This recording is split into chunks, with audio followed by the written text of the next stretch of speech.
আজকে আমি কাঠের চুলায় রান্না করছি সজনের ডাঁটা, টমেটো আর ছোট মাছ দিয়ে চচ্চড়ি। এটা আপনাদের সামনে দেখাচ্ছি, সবাই দয়া করে আমাকে লাইক দিবেন। দেখেন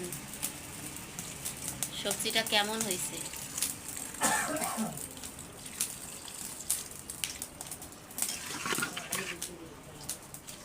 অনেক সুস্বাদু এই সবজিটা, সজনের ডাঁটা, টমেটো আর ছোট মাছ।